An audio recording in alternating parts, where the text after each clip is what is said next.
Romanos capítulo 3.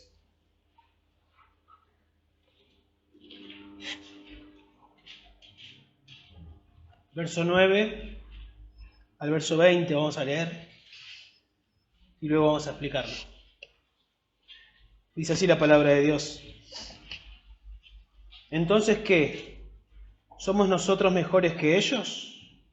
De ninguna manera, porque ya hemos denunciado que tanto judíos como griegos están todos bajo pecado. Como está escrito, no hay justo ni aun uno. No hay quien entienda. No hay quien busque a Dios. Todos se han desviado. A unas se hicieron inútiles. No hay quien haga lo bueno. No hay ni siquiera uno. Sepulcro abierto es su garganta. Engañan de continuo con su lengua. Venenos de serpiente hay bajo sus labios. Llena hasta su boca de maldición y amargura. Sus pies son veloces para derramar sangre. Destrucción y miseria hay en sus caminos, y la senda de paz no han conocido. No hay temor de Dios delante de sus ojos. Ahora bien, sabemos que cuanto dice la ley, lo dice a los que están bajo la ley, para que toda boca se calle y todo el mundo sea hecho responsable ante Dios. Porque por las obras de la ley ningún ser humano será justificado delante de Dios, pues por medio de la ley viene el conocimiento del pecado. El reporte divino del corazón humano, vamos a titularlo de esa manera a este mensaje, el reporte divino del corazón humano, porque lo que yo acabo de leer no es el reporte de un psicólogo, el cual sería, si fuese así, sería positivo ese reporte. Sería un reporte donde diría que el corazón del hombre es hermoso, ¿no? Que el corazón del hombre está bien, que lo externo realmente está mal y que se necesita cambiar en lo externo, que está todo bien adentro del hombre. Pero este es el reporte del Dios omnisciente, del que la Biblia lo describe como el que tiene llamas de fuego, que tiene ojo como llama de fuego, que puede ver directamente lo que hay en el corazón. Y es un reporte, cuando la simple lectura ya nos damos cuenta, negativo, desalentador, pero es un reporte genuino y es un reporte verdadero, y podemos ver la misericordia de Dios mostrando al ser humano: esto es tu corazón. Es Pablo escribiendo, inspirado por el Espíritu Santo, es Dios mostrando: esto es tu corazón. Y yo veo misericordia ahí y veo compasión de parte de Dios de que Él haga eso.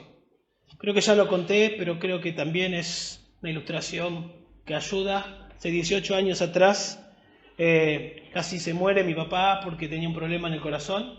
Nosotros no sabíamos exactamente qué era lo que tenía. Después nos dimos cuenta de la gravedad de lo que él estaba padeciendo. Y con mi hermano fuimos con un CD a llevar a los médicos que lo tenían que ver, y cuando vieron nos dijeron: tu papá de casualidad está vivo, nos dijeron los médicos. Porque lo que pasa, y nos explicó ahí con un dibujo y nos mostró que la aorta estaba bien comprometida, que estaba tapada, casi al 100% tapada, y que era un milagro que él esté con vida, y nos mostró realmente y nos dio el reporte, y fue negativo, fue desalentador. Pero todo eso que nos mostró a nosotros, sinceramente, nos movilizó para buscar la solución. Nos llevó a querer hacer algo por el bien de mi papá. Bueno, creo que de alguna manera lo que Dios hace a través de Pablo es mostrar: este es el corazón del ser humano. Y lo que busca Dios es que el ser humano pueda tener esa reacción del publicano. ¿Se acuerdan de la parábola del publicano y el fariseo? Donde el publicano, que está sabiendo de la profundidad de su pecado, y dice: Señor, Señor, ten compasión de mí, ten misericordia de mí. Bueno, esa es la idea. El Señor acá nos quiere mostrar la gravedad del corazón del hombre, para que nosotros podamos quedar diciendo: así es mi corazón.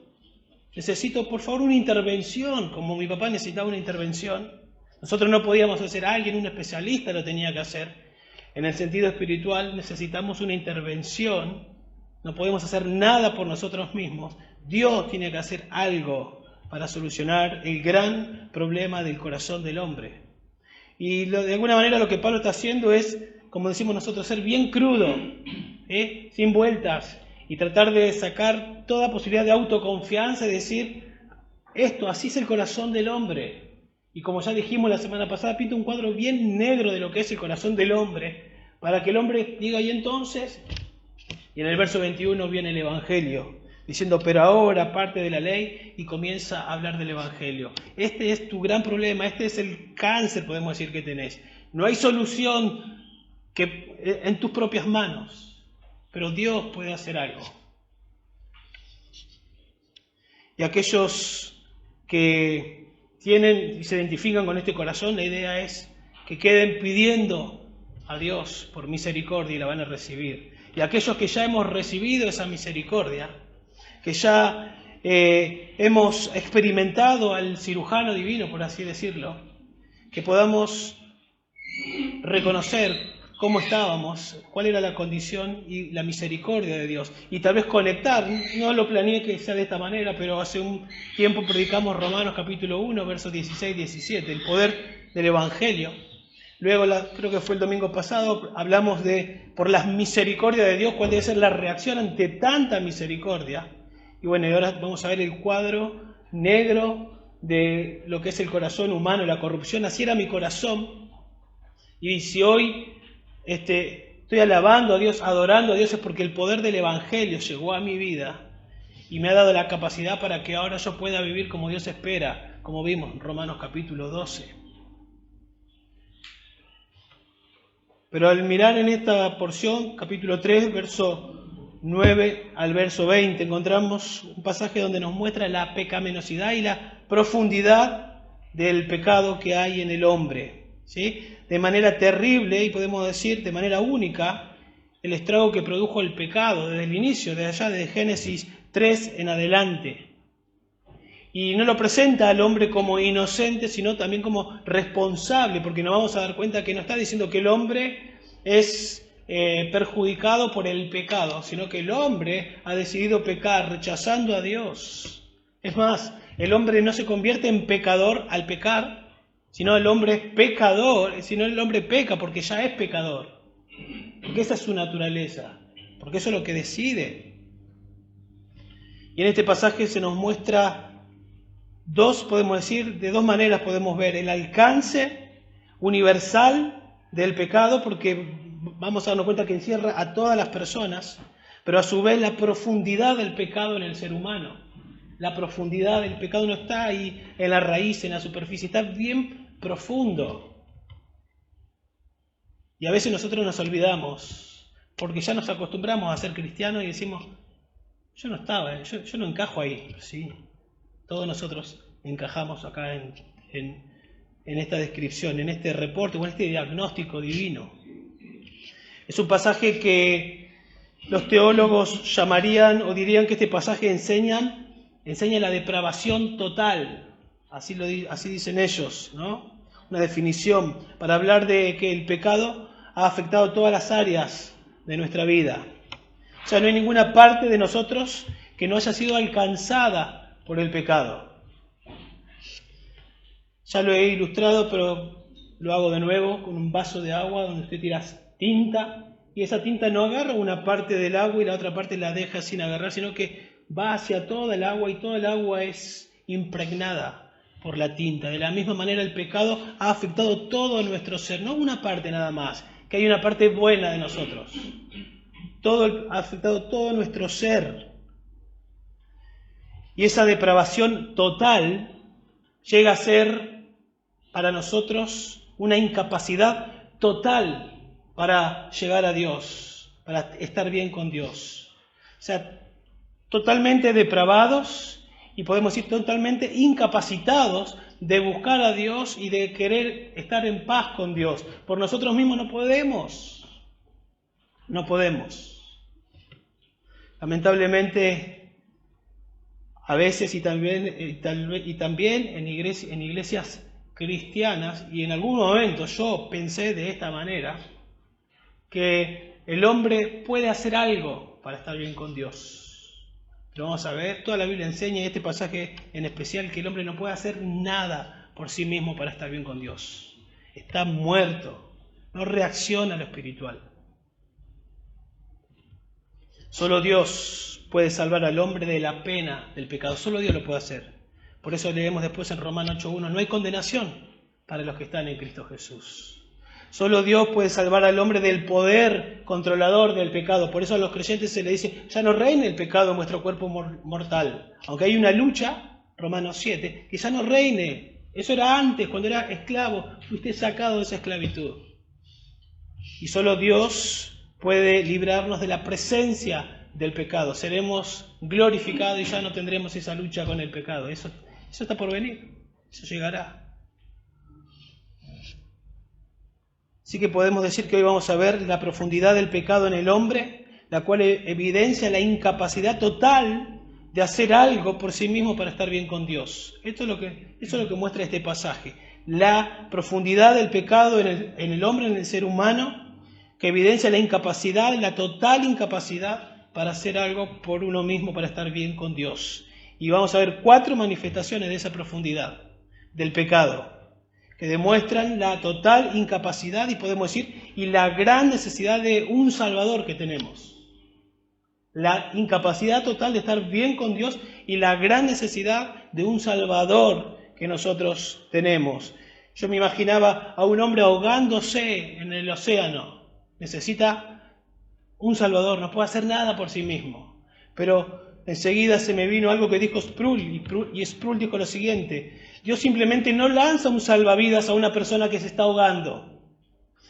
Dios va al fondo del mar y toma un cadáver y lo saca hasta la orilla y le sopla aliento de vida y lo hace vivir.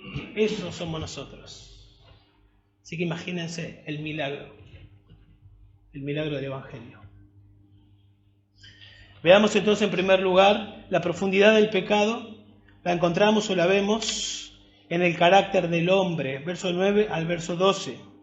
Pablo comienza ahí con una declaración general, verso 9, donde dice, ¿entonces qué? Así comienza con una pregunta. Ese entonces qué concluye lo que Pablo ya dijo, verso 18 del capítulo 1 hasta el capítulo 3, verso 8, donde Pablo básicamente lo que hizo es demostrar que todo el mundo, judíos y gentiles, todos son culpables, todos están bajo pecado.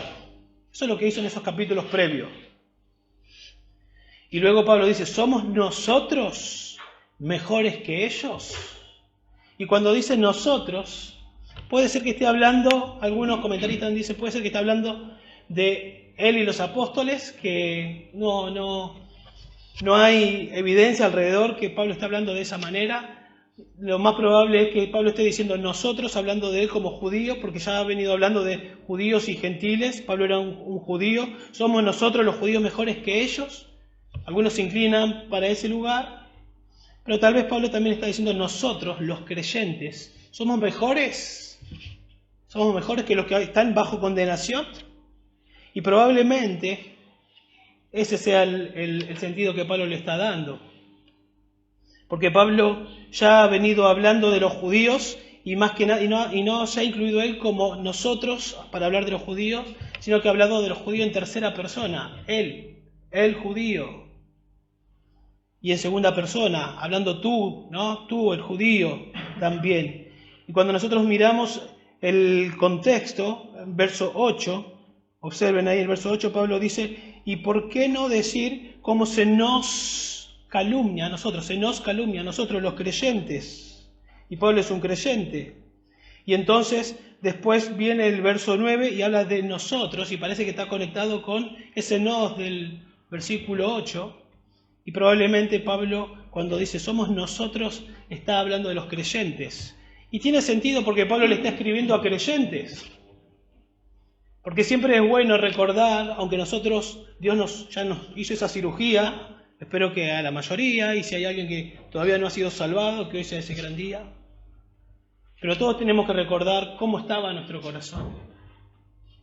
Y todos tenemos que recordar cada día para ser más agradecidos cuando cantamos, cuando oramos y vivir para su gloria y decir, Señor, yo estaba así, no te buscaba, etcétera, etcétera. Mi corazón era como Romanos 3 y los cambiaste y ahora yo quiero entregar mi cuerpo en sacrificio vivo, quiero vivir para tu gloria.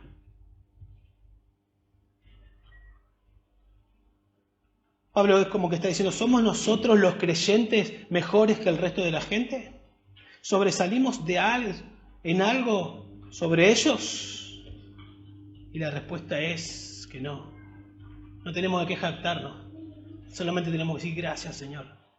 Cuando vemos a alguien que está perdido y que está controlado por su pecado y que no tiene la claridad que por ahí nosotros tenemos, no es para decir, este es un necio. No. Si yo tengo luz, es por su gracia.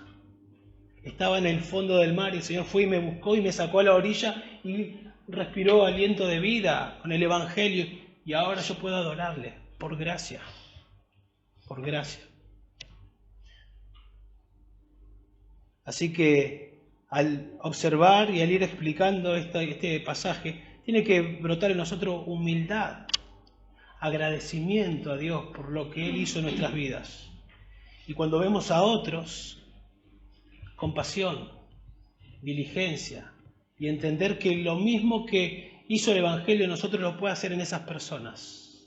Y que Dios nos use a nosotros, como usó a Pablo, para mostrar este es el cuadro y Cristo es la solución. Que Dios nos use de esa manera, para hacer evangelismo también. Y no con una simple, ¿querés aceptar a Cristo? Haz esta oración. Sino, mirá, Dios es el creador de todo, como lo presentó Pablo. Y el Dios creador dice que tu condición es, y le explicamos, que le diste la espalda a Dios, que no querés a Dios, que no buscás a Dios. Y le explicamos. Y entonces, la idea es que esa persona diga, ¿y qué tengo que hacer? Y ahí le decimos lo que Cristo hizo. Te tenés que arrepentir y tenés que creer en Jesús y Él te va a salvar. Toda persona sin excepción, eso es lo que está diciendo Pablo ahí, porque después observen que dice, Pablo contesta, ¿no? Entonces, ¿qué? ¿Somos nosotros mejores que ellos? Y Pablo dice, de ninguna manera, con toda seguridad, de manera enfática, de ninguna manera. Y luego dice, están todos bajo pecado. Y esa frase, están todos bajo pecado, están todos controlados. Están todos dominados por el pecado. Y está en tiempo presente lo que es un estado continuo. Así están todas las personas, continuamente controladas, viviendo en la esfera del pecado, controlados por el pecado. Ahora, esto es algo que nosotros lo vemos claramente no nos cuesta decir, mirar a una persona con una adicción, tal vez una persona adicta a las drogas o al alcohol, o alguien compulsivo, qué sé yo, que va al bingo, o que es muy notable, es verdad, es controlado por el pecado. Eso no se nos complica. Pero acá el texto dice que todos están controlados por el pecado. Todos. No solamente el drogadicto, o el alcohólico, o el que es adicto a algún vicio, no solamente. Acá dice todos. Todos. Y obviamente el pecador no se ve así. Alguien que es moral, un padre de familia que se levanta a las 5 de la mañana, se va a trabajar, viene, trae el sustento para su hogar, que es fiel a su esposa, que no la ha engañado. Dice, no, yo no soy esa persona. Pero acá Dios dice, todos. Y el pecador piensa que es libre y que todo lo que hace, lo hace porque él decide hacerlo. Pero lo que no entiende, que la Biblia nos enseña, que su voluntad está esclava al pecado. Porque el pecado ha contaminado todas las áreas de nuestra vida, nuestra mente, nuestras emociones y nuestra voluntad. Y aunque el pecador decide hacer, eso está contaminado, infectado por el pecado. Y aunque haga cosas buenas, humanamente hablando, esas cosas buenas en definitiva no son buenas porque no son para la gloria de Dios. Porque la hace con una actitud que no es para la gloria de Dios. Porque no puede vivir para la gloria de Dios y no quiere vivir para la gloria de Dios. Lo hace por algún interés, el que sea. Su familia, algún interés, él mismo, pero no lo hace para la gloria de Dios. Pablo ya explicó, cambiaron la gloria de Dios por vana gloria. Y lo que hace, lo hace por vana gloria. Y es pecado. Un predicador dijo así: un hombre tal vez no va a un prostíbulo, no porque teme contagiarse una enfermedad, sino porque teme ser descubierto, que alguien lo vea y le diga: vi a tu esposo entrando en ese lugar. ¿Se dan cuenta? La motivación no es correcta. No lo hace porque teme a Dios, lo hace porque teme las consecuencias, lo que pueda llegar a pasarle. Entonces el hombre está dominado, está controlado por el pecado. Este es su amo, ¿sí? Está a gusto con el pecado. Como dice Romanos 8 y 7, no quiere a Dios, no busca a Dios, no desea agradar a Dios. ¿Y cómo se manifiesta este control? ¿Cómo se manifiesta este dominio? ¿No? ¿Cómo se manifiesta? Verso 10 al verso 18, Pablo empieza a decir: están todos bajo pecado, y empieza a hacer una exposición de esa manifestación de control. Noten ahí verso 10 al verso 12. Yo lo subrayé, ahí en el verso 10 dice: no hay. Dice: ni aún uno, no hay. Otra vez abajo el verso 11, no hay. En el verso 12, todos. Al final del verso 12, no hay, no hay. Una y otra vez enfatizando: no hay, todos, ni aún uno. Una y otra vez para dejar bien claro que no hay ni uno. Están todos controlados, mostrándola que el pecado es universal, pero a su vez toda persona está falta de justicia para con Dios. Desde Génesis 3 en adelante, todos estamos en la misma condición. ¿Se acuerda cuando el joven rico viene a Jesús, que no creía que Jesús era Dios, sino un simple o un gran maestro? Le dice: maestro bueno, y Jesús le dice, sabiendo que no estaba reconociéndole como Dios encarnado, le dice: ¿por qué me llaman bueno? Uno solo es bueno, ese es Dios. Si yo soy bueno, yo sería Dios, pero no era lo que creía el joven rico. Quiere decir que no hay salida posible. Eso es lo que Pablo está tratando de mostrar. No hay salida posible para estar bien con Dios. El ser humano está en la esfera del pecado, atrapado, está cómodo, y si lo incomoda su propio pecado, busca la salida con otro pecado, pero jamás la va a buscar con Dios. Solo un poder mayor puede solucionar este problema: la gracia de Dios. ¿Sí? La gracia de Dios. Por eso encontramos pasajes como en Jeremías 13:23 que dice: ¿puede el etíope mudar su piel? ¿O el leopardo sus manchas? ¿Puede pasar eso? La respuesta es no. No. Así vosotros podréis hacer el bien estando acostumbrados a hacer el mal. Y la respuesta es no. En 2 Corintios encontramos un pasaje que todos conocemos: de modo que si alguno está en Cristo, ¿qué? Nueva criatura es. Nueva criatura es. Las cosas viejas pasaron y aquí todas son hechas nuevas. Un milagro. Tenemos que estar en Cristo.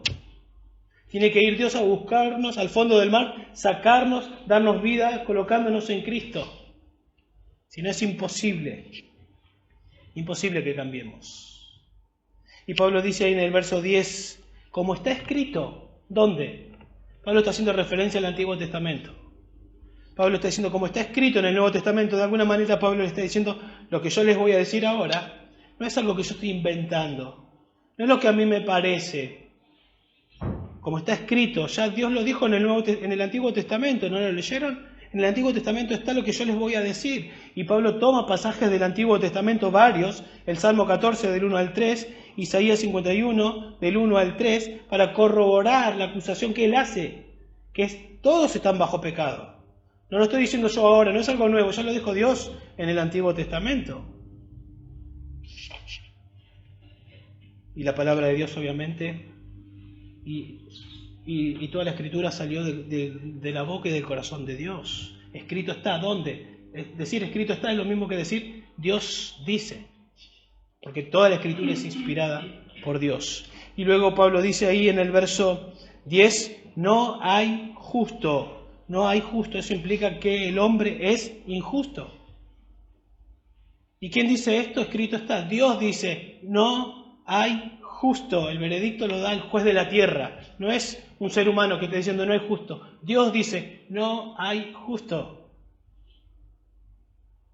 ¿Y bajo qué parámetro dice esto? Bajo el parámetro, podemos decir, de su santidad o de su perfección. Porque la Biblia dice, sed perfectos como vuestro Padre Celestial es perfecto. O sea, la meta o el estándar es la perfección de Dios. Sed perfecto como vuestro Padre Celestial es perfecto, y nadie puede estar y nadie puede pensar de manera perfecta como Dios. Nadie puede hablar palabras perfectas, nadie puede practicar perfectamente la justicia de Dios. Todos hemos fallado, todos. Es más, la Biblia dice, amarás a Dios con todo tu corazón, mente y alma, a tu prójimo como a ti mismo, y nosotros no queremos a Dios. Y nos amamos a nosotros mismos. Hubo una sola persona en la tierra que fue justa, y esa persona fue Jesús, Dios encarnado. Por eso encontramos allá en Job 9:2 que dice, ¿puede un hombre ser justo delante de Dios? ¿Puede un hombre presentarse justificado delante de Dios? Eclesiastés 7:20, ciertamente no hay hombre justo en la tierra que haga el bien y nunca peque. No existe esa persona. Pero yo no le hago mal a nadie. Y generalmente se comparan con otras personas. Y esas personas creen que son buenas. No entienden el diagnóstico que Dios está presentando. Nadie es capaz de estar en la presencia de Dios por méritos propios. En el Salmo 24:3, ¿quién subirá al monte del Señor? ¿Quién podrá estar en su lugar santo? Por sus propios méritos, nadie. Ni puede, ni quiere estar. Y Pablo, para que no queden dudas, añade, ni aún uno. No hay justo, ni aún uno. Ahora, claro que hay personas que nosotros observamos y son más bondadosas que otras. Y personas que observamos y son o expresan más maldad que otras. Y vemos eso. Pero tenemos que pensar bíblicamente que cuando vemos que expresan bondad, más bondad que otros, eso es la gracia común de Dios. Es la gracia común. Dios creó imagen y semejanza, le ha puesto conciencia, razonamiento, y no, cuando hablamos de depravación total, no estamos diciendo depravación completa. Depravación completa sería que continuamente todo el potencial del mal lo estaría haciendo. Depravación total es que todas las áreas han sido afectadas. Y eso no significa que no puede hacer cosas buenas, pero como ya dije, esas cosas buenas que hace no son con una motivación correcta y no son para la gloria de Dios.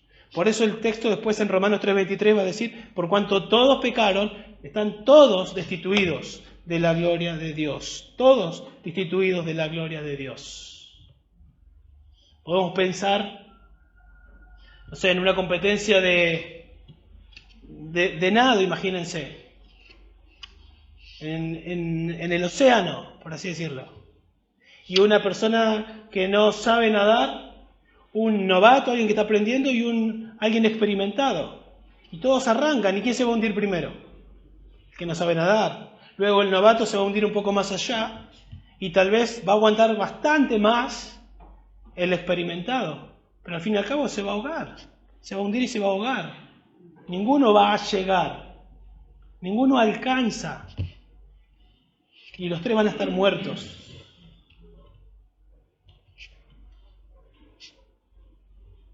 Las personas para entrar al cielo son las que son perfectamente justas, que deben tener la justicia de Cristo. Deben ser justas como Cristo. Esa es la condición para entrar al cielo. Y nosotros vemos acá que dice que no hay ninguno, ni aún uno. Luego dice en el verso 11, no hay quien entienda. No hay quien entienda. La idea es, nadie tiene la capacidad para entender, obviamente, las verdades espirituales.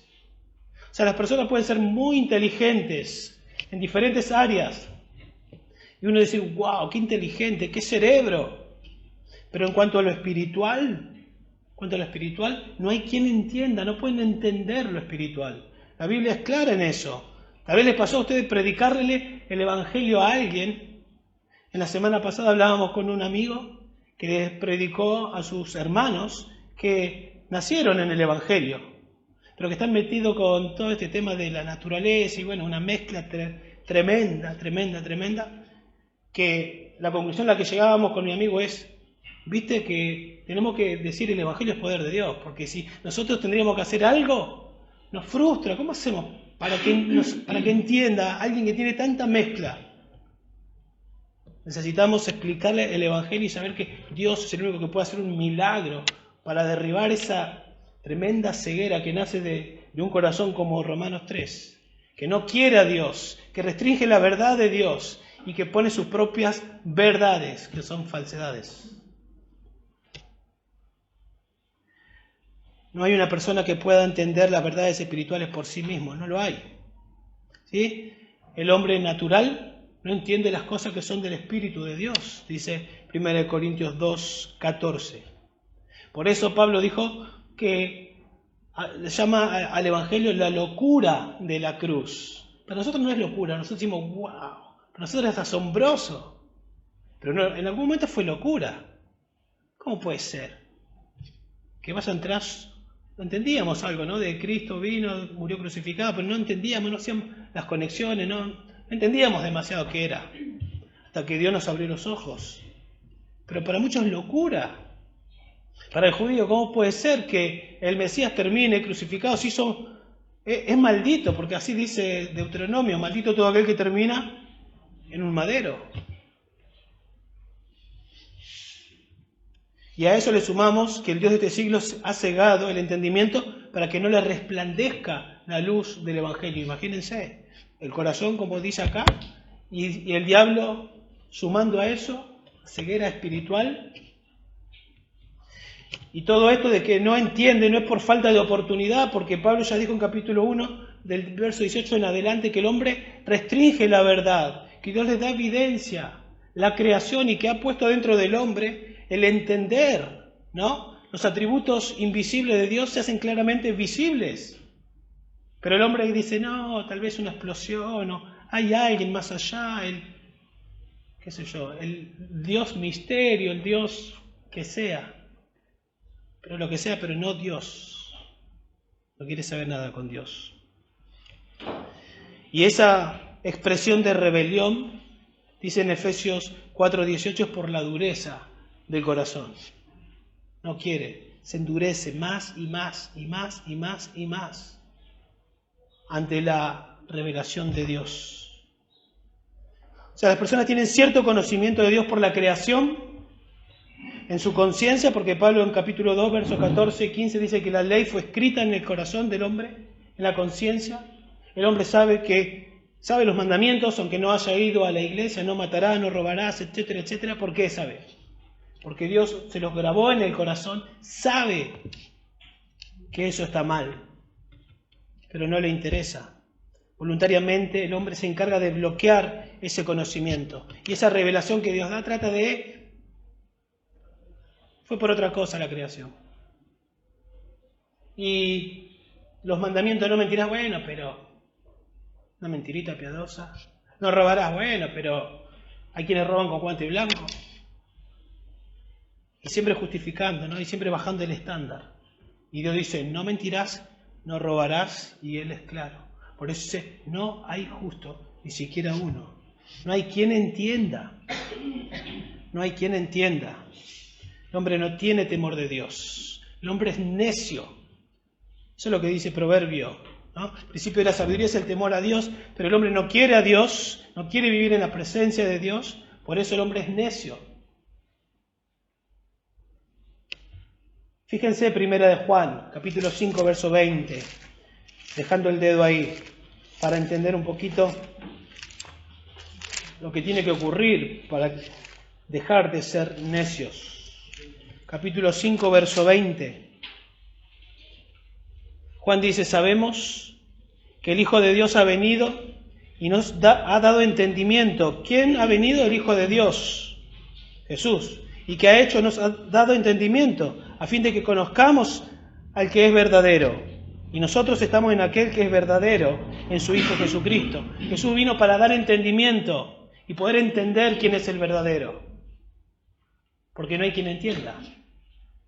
Jesús vino para que podamos entender. Luego dice, no hay quien busque a Dios. No hay quien busque a Dios. Nadie busca a Dios. Y esto lo podemos ver apenas el hombre cae en pecado.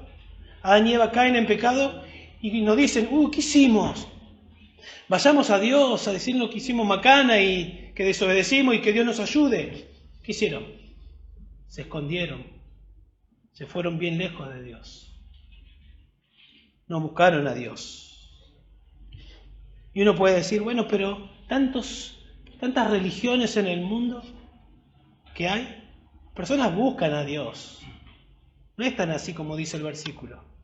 Pero cuando nosotros analizamos todo ese sistema, podemos decir, y ese esfuerzo religioso, en realidad es un intento de escapar a Dios. Y el hombre busca y hace su propia religión, y esta es la verdad que yo voy a creer, y este es el Dios al que yo voy a adorar, y eso es restringir la verdad. Y es una forma de escapar.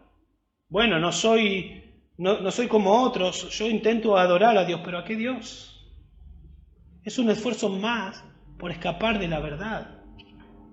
Y no es buscar a Dios eso. A Dios se lo busca solamente por medio de Cristo. Y detrás de todo ídolo y de toda esa religión que se adora y que no es a Dios a través de Cristo, la Biblia nos dice claramente que están los demonios detrás de todo eso. Hay caminos que al hombre le parecen derecho, pero su camino es camino de muerte. No hay nadie que busque a Dios como la Biblia manda buscarlo. Fíjense ahí, capítulo 1, lo tenemos ahí dando vuelta a la página. Capítulo 1, verso 22. Profesando ser sabios, los hombres, ¿se volvieron qué? Necios. Cambiaron la gloria del Dios incorruptible, ¿por qué? Por una imagen en forma de hombre corruptible, de ave, de cuadrúpedos y de reptiles. Bueno, hay una expresión de esto enseguida. Apenas Dios saca al pueblo de Israel de Egipto, ¿qué hizo el pueblo enseguida? Hicieron un becerro y dijeron, este es el Dios que nos sacó de Egipto. Y se forma un Dios a una imagen corruptible, y este es nuestro Dios, y bajan el estándar de Dios. Eso sale del corazón, que es perverso. Y alguien puede decir, bueno, yo busqué a Dios hasta que lo encontré. Lo busqué en esta iglesia, en otra iglesia, hasta que por fin me predicaron el Evangelio y lo encontré, pero yo lo busqué a Dios, puede decir alguien. Pero acá el texto dice, no hay quien busque a Dios. Y entonces, la Biblia nos dice en Lucas 19:10 que Jesús vino a buscar y a salvar lo que estaba perdido. De la misma manera que Dios salió a buscar a Adán y a Eva, años más tarde Jesús, Dios encarnado, vino a este mundo a buscar y a salvar lo que estaba perdido. Y si nosotros estamos ahí entre esas personas que han buscado un tiempo a Dios hasta que Dios nos abrió los ojos, la Biblia nos dice claramente en Juan 6:44 que nadie puede ir a Jesús si el Padre no lo atrae a Jesús, al pecador. O sea, si alguien llegó a los pies de Jesús y empezó un tiempo antes como a buscar, la Biblia dice que Dios fue como un imán atrayendo a ese pecador, y tal vez lo hizo rebotar con una iglesia, con otra iglesia, con otra iglesia, con otra iglesia, hasta que se dio con alguien que le predicó el Evangelio. Pero fue Dios atrayéndolo, porque por sí mismo no iba a querer ni a buscar a Dios. Todos se desviaron, dice el verso 12, todos se inclinaron en dirección equivocada, esa es la idea de todos se desviaron. Y no se trata de un desvío involuntario, sino de un desvío voluntario y personal, de una desviación deliberada. Como dice Isaías 53:6, todos nos descarriamos como ovejas, todos. Y somos ovejas, y una oveja necesita ¿qué cosa? La guía de un pastor. Pero el hombre es necio. El hombre es necio, y sabiendo que Cree que puede vivir en esta vida sin la guía del Creador, de aquel que diseñó la vida. Y yo la vivo como yo quiero. Y yo me desvío, y yo no quiero que nadie me diga lo que tengo que hacer. Y yo no me voy a someter a este libro. Pero bueno, entonces, por ahí personas van a otras iglesias donde por ahí la autoridad no es la Biblia. Y acá me gusta más. ¿Por qué? Porque, de cierta manera, si la Biblia no es la autoridad, entonces no te están llamando a someterte a Dios. Porque someterse a Dios es someterse a la Biblia. Entonces me siento cómodo en mi conciencia. Estoy bien con Dios. Pero en realidad, ¿con qué Dios? ¿Por qué me decís Señor, Señor y no hacéis lo que yo te digo? Dijo Jesús. Eclesiastés 7:29. Mira solo, esto he hallado, que Dios hizo recto a los hombres, pero ellos se buscaron muchas artimañas. Jeremías 2:13. 2 males ha hecho mi pueblo. Me han abandonado a mí, fuente de agua viva, y han cavado para sí cisternas agrietadas que no retienen el agua. El hombre ha dejado a Dios y ha hecho su propia cisterna, pero cisternas agrietadas que no llenan. Jesús le dijo a la multitud, venid a mí y de vuestro interior correrán ríos de agua de vida, ¿no? O de agua viva. Pero el hombre, no, yo hago mi propia cisterna, son agrietadas que no pueden retener el agua. Entonces el hombre no es inocente, es culpable. Y dice ahí, aún se hicieron inútiles. Inútiles. Dios dice que nos hicimos inútiles. Incapaces de hacer lo bueno, esa es la idea. Inservibles para Dios en el estado en el que estamos. Inservibles. O sea, fuimos creados para glorificar a Dios, pero todo se arruinó y el hombre, hasta que no vuelva a estar en comunión con Dios, vive separado de Dios y no vive para el propósito para el cual fue creado. Entonces es inútil para el propósito para el cual fue creado. El hombre cambió la gloria de Dios por la gloria de criaturas. No vive para la gloria de Dios. Fuiste creado para vivir de esa manera, por lo tanto sos inútil. Somos inútiles para vivir para lo cual fuimos creados. Un comentarista dice que esta palabra que se usa allí, en esta frase, tiene el equivalente hebreo de esa palabra al griego, traducido como inútiles. Se empleaba con frecuencia para describir la leche que se tornaba agria y rancia, que no servía para beber, para hacer queso, para hacer nada. No servía para nada, era inútil. Y así es nuestra vida cuando no está en sintonía con Dios. Es inútil, sin valor. Por eso recién cuando Dios salva a una persona, en ese momento los inútiles llegamos a ser útiles para Dios. Recién a partir de ese momento nosotros podemos decir, si como o bebo, puedo hacer todo, ¿para qué? Para la gloria de Dios. Antes no. Por eso recién ahora yo puedo decir, por tanta misericordia quiero entregar mi cuerpo como sacrificio vivo, santo, agradable a Dios. Ese es el culto racional. Antes no. No hay quien haga lo bueno, dice también. Nadie hace lo que es moralmente correcto, lo que Dios espera, ¿no? Bueno delante de Dios. Lo que realmente es bueno, lo que Dios dice que es bueno. Ahora nosotros podemos pensar, bueno, pero hay empleados que son incrédulos y son buenos. Hay jefes que son buenos. Hay buenos esposos, buenas esposas.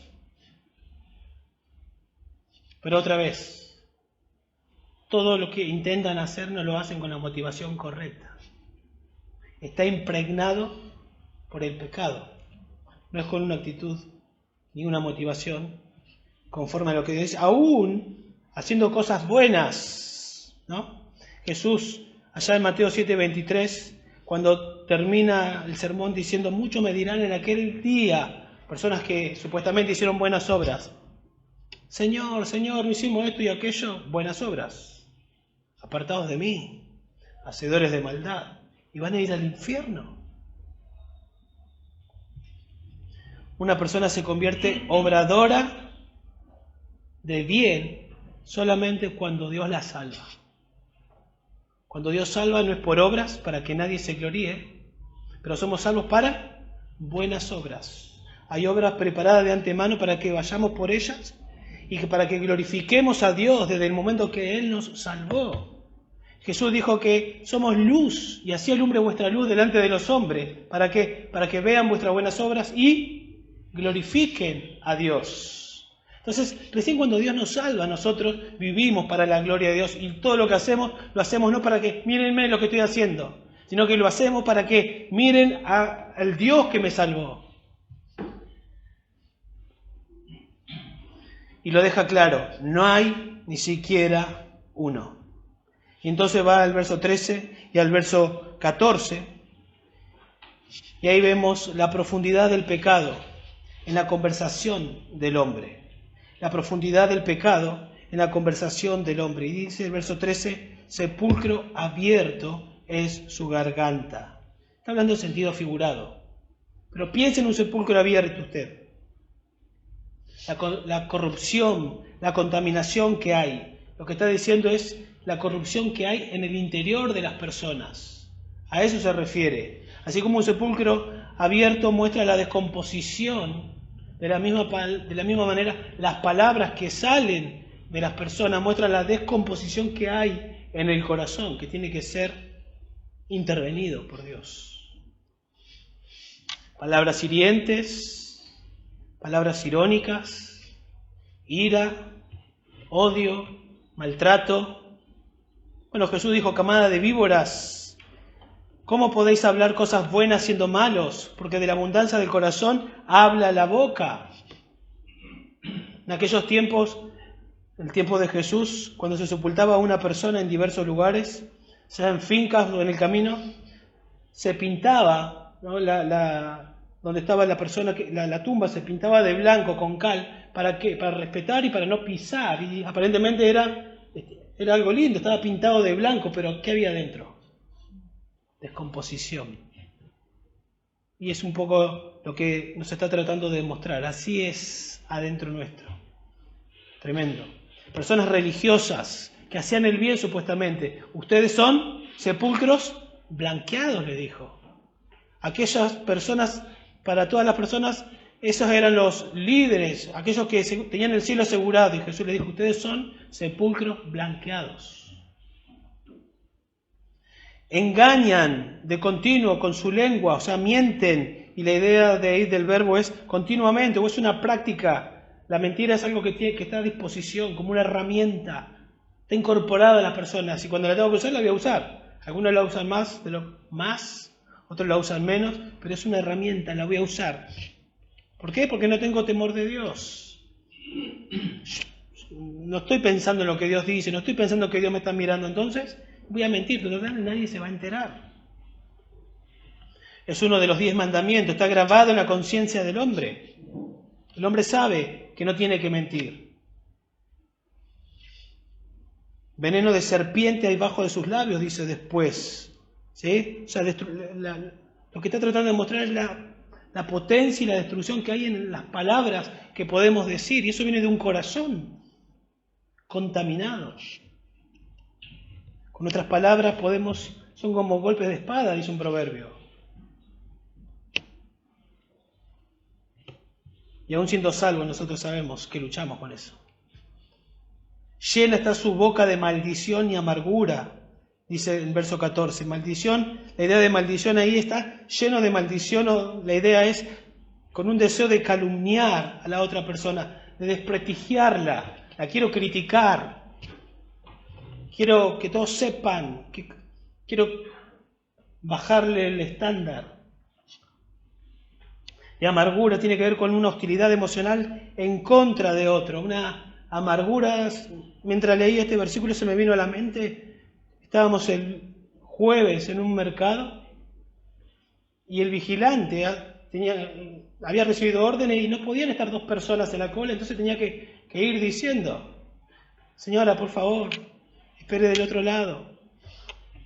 y enseguida brotar de algunas señoras amargura, maldición, ¿no? Y empezaron a decirle cosas a este hombre que estaba haciendo su trabajo. ¿De dónde sale todo eso? Romanos 3 nos dice cómo es el corazón del hombre. Afilan su lengua como espada y lanzan palabras amargas como saeta para herir en oculto al íntegro. Lo hieren repentinamente y no temen. Y como dije, aún siendo creyentes luchamos con esto. Por eso quítese de vosotros toda enojo, gritería, amargura, etcétera, etcétera. Porque eso es cosa del viejo hombre. Fuimos liberados de eso. La profundidad del pecado no solo se evidencia en el carácter, no solo en la conversación, también en la conducta. Observe el verso 15 al verso 17. La profundidad del pecado la vemos también en la conducta del hombre. Sus pies son veloces para derramar sangre, dice el verso 15.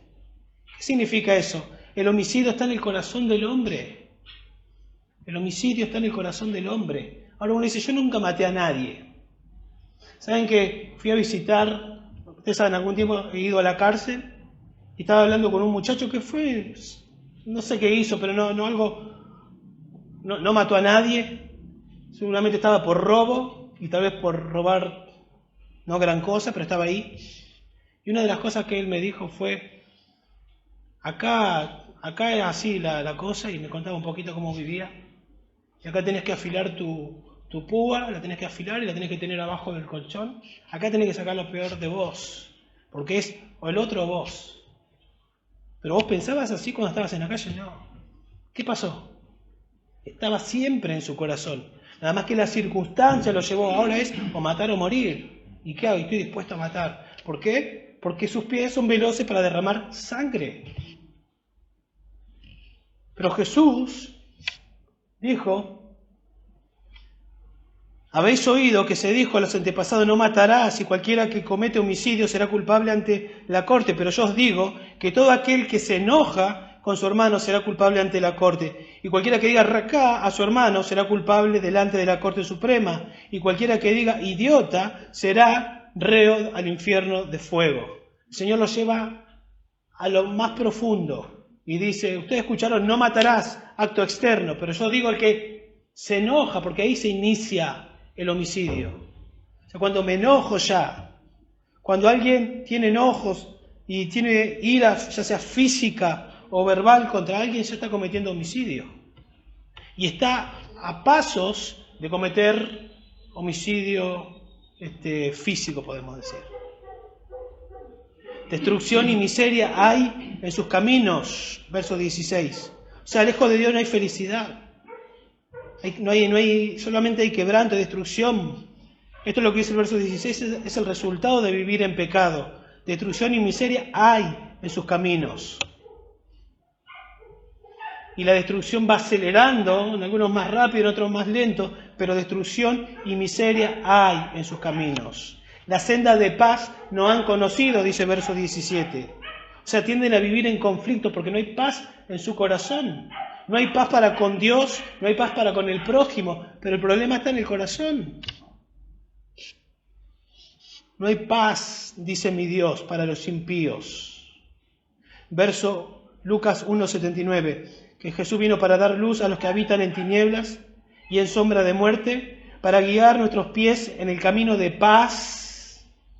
O sea, Jesús vino para hacer posible la paz. Y una vez que somos reconciliados con Dios, podemos decir, justificados por la fe, tenemos paz para con Dios.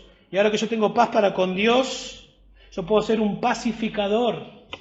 Y Jesús dijo, bienaventurados los pacificadores. Pero el problema tiene que ser solucionado en el corazón, con Dios, porque el pecado me lleva a que no haya paz. ¿Y cuál es el motivo de todo lo que hemos dicho? Verso 18, no hay temor de Dios delante de sus ojos. Las personas no tienen temor de Dios, en dos sentidos: no reverencian a Dios con asombro y tampoco tienen temor a que Dios los castigue. ¿Verdad que hay un infierno preparado para las personas que no arreglan sus cuentas con Dios? Y tampoco tienen temor de Dios en el sentido de reverencia, de asombro. el principio de la sabiduría es el temor al Señor. Viven como si Dios no existiera. Y hacen todos sus pecados sin tener en cuenta a Dios. No hay temor de Dios.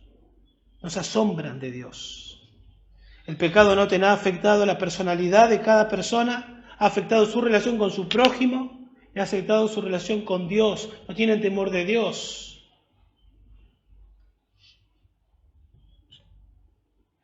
Pero la profundidad del pecado no solo se evidencia en el carácter, no solo en la conversación que refleja el corazón, no solo en la conducta que también refleja el corazón. También la profundidad del pecado lo vemos en la condena del hombre, verso 19 y verso 20. Ahora bien, sabemos que cuanto dice la ley, lo dice a los que están bajo la ley, para que toda boca se calle y todo el mundo sea hecho responsable ante Dios. Sabemos, o sea, la idea es, hay un conocimiento completo, certero, después de todo lo que he dicho. La sentencia es sin excepción, es una realidad. Sabemos que cuanto la ley, la escritura, ¿no? La escritura y la ley también escrita en los corazones, dice, ¿para qué lo dice? Para que toda boca se calle, para que quede demostrado que Dios es sabio y que el hombre es pecador. Dios es omnisciente, Dios ha demostrado, esta es tu realidad, así es tu corazón. Y para que todo el mundo sea responsable ante Dios. Verso 20, porque por las obras de la ley, los mandamientos que Dios ha dado, ningún ser humano será justificado. ¿Por qué? Porque nadie los puede cumplir delante de Él. Pues por medio de la ley que Dios dio, viene el conocimiento del pecado. ¿Sí? Por las obras de la ley, ningún ser humano, nadie puede decir como el joven rico, los he guardado desde mi juventud. Y si los dice, es un mentiroso, porque nadie puede guardar los 10 mandamientos. La salvación no es por guardar la ley de Dios. Es más, otra vez Romanos 8, 7 y 8, nadie quiere guardarlos.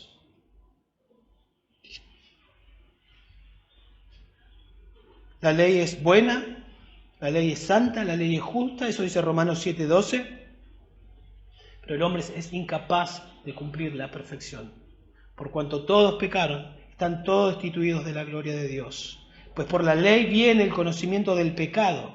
O sea, la ley que Dios dio, que es buena, santa y justa, lo que hace la ley es mostrarte, esto es lo que Dios dice, pero vos no podés cumplirlo, vos la quebrantás.